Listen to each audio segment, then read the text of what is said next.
Yang Mas Wildan tadi apa pertanyaannya diulang? Selain masalah akhlak tadi.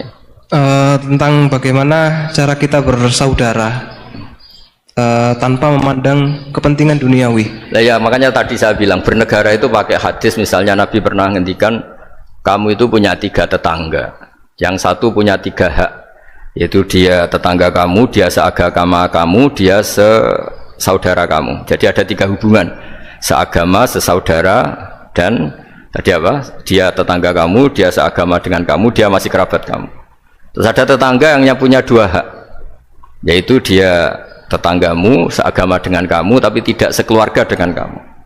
Terus ada tetangga yang punya 1 hak, dia ada keluarga kamu, dia ada seagama dengan kamu tapi tetap punya hak karena itu tetangga kamu. Dan itu kata Nabi semuanya berhak kamu baikin karena ada hakul jar. Makanya dulu doa ada bil kubri itu ceritanya sederhana. Ada seorang perempuan Yahudiyah sowan Sayyidah Aisyah. Kalau sowan ya dikasih uang sama Sayyidah Aisyah, padahal Yahudiyah.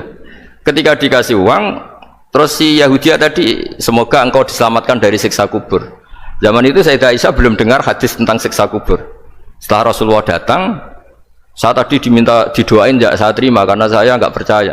Terus Nabi ngendikan itu benar adanya siksa kubur.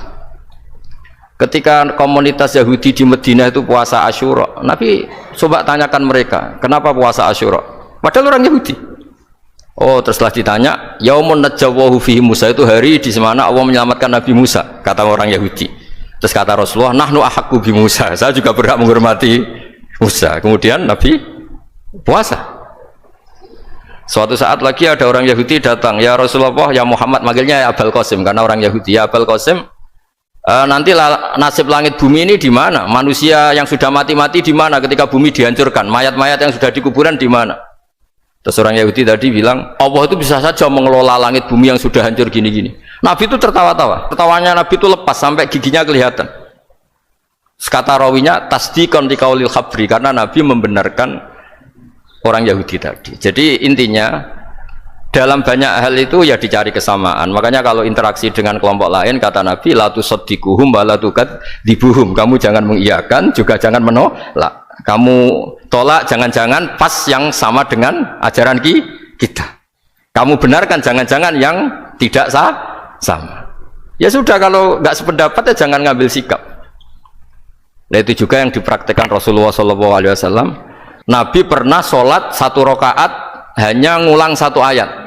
Itu aja nggak selesai. Yaitu nggak ngulang-ngulang ayat. Fa'un Gusti kulo nyerah. Semua ini hamba jenengan, monggo jenengan napak nong sing duwe jenengan. Intinya itu ini wilayah jenengan, tidak wilayah saya. Nah kadang-kadang kita sebagai manusia itu jumawa seakan-akan itu wilayah kita.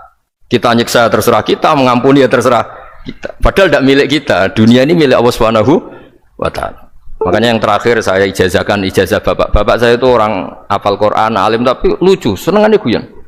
Kalau ngajarkan saya tauhid, tasawuf itu gampang. Hak, kamu punya tetangga, punya Innova. Terus kamu berpikir, kamu miskin berpikir, itu pajaknya aja berapa? Kalau apa itu bannya sudah halus, itu gantinya kayak apa? Kalau rusak kayak apa? Terus kata bapak, mau melok duwe kok mikir, udah ikut punya kok mikir. Terus coba kamu nggak ikut punya Alphard, terus saya mikir, wah itu pajaknya berapa? Pak Martinus bisa dipakai beli motor kan? Pajaknya apa? Alphard ini. Oh nggak ikut punya kok. Nah, dunia itu rawekmu, mau pikir lah apa ono sing duwe. Maksudnya itu, dunia itu milik Allah. Apa kamu pikir itu milik yang punya itu. Nah, itu yang dimaksud dalam ilmu tasawuf. Sudah kamu tidak usah ikut campur. Itu wilayahnya Allah katanya. Karena wong nggak ikut punya kok ikut mikir. Anda benci orang, benci sekali karena dia tauhid misalnya. Jangan-jangan Allah punya rencana memberi hidayah dia, atau Allah punya rencana dari dia keluar orang-orang Islam yang soleh. Makanya ketika Malakul Jibal, ya Rasulullah saya disuruh Allah, terserah engkau. Kalau engkau mau orang-orang yang mendustakan kamu saya hancurkan. Apa jawabannya Nabi? Lah, jangan. Tidak, bisa saja sekarang dia kafir, anak turunnya jadi Islam. Dan betul, Abu Jahal punya anak Ikrimah, Abu Lahab punya anak Darro, Walid itu musuh besarnya Nabi, punya anak Khalid. Ya sudahlah, kita selalu berharap bahwa ini wilayahnya Allah. Sudah, kita berharap agama ini bagi yang selalu punya harapan. Limangkan yarjuwa, orang yang selalu punya harapan. Kita berharap tambah hari tambah baik, tambah damai, tambah kondusif, tambah segalanya baik. Dan saya seperti ini juga ingin ikhlas dan akan selalu ikhlas. Ya, saya sering bilang kalau pejabat mau sini itu sering tak ngel-ngel. Saya ini sudah ingin Indonesia itu baik itu tanpa diminta. Kalau diminta itu malah seakan-akan saya belum melakukan, ini kan. Sudah saya lakukan kok baru diminta. Karena ini wilayah kita semua, artinya ingin baik itu keinginan kita semua. Status kita. Kata Sayyid Zabidi dalam kitab Ithaf, keinginan baik itu kamu sekali. Manusia itu kan kata Allah Ta'ala, saya pertama menciptakan manusia itu khunafa, orang yang berkeinginan baik. Baru digoda setan terus macam-macam. Jadi keinginan baik itu hakikatuk wa syakhsiyatuk. Itu kamu sekali. Ingin baik itu kamu sekali. Itu status kamu katanya. Makanya orang preman kayak apa, mabuk kayak apa, ada orang kecelakaan, pikiran pertama itu nolong. Itu yang normal. Soal ada kasus, pikiran pertama ngambil HP-nya itu 0,0 sekian persen. Jadi pikiran pertama mesti nolong itu, karena itu syakhsiyatuk wa hakikatuk. Subhanallahi wa bihamdihi adada khalqihi wa ridha nafsihi wa zinata arsyihi midada kalimatih. Subhanallahi wa bihamdihi adada khalqihi wa ridha nafsihi wa zinata arsyihi midada kalimatih. Subhanallahi wa bihamdihi adada khalqihi wa ridha nafsihi wa zinata arsyihi midada kalimatih.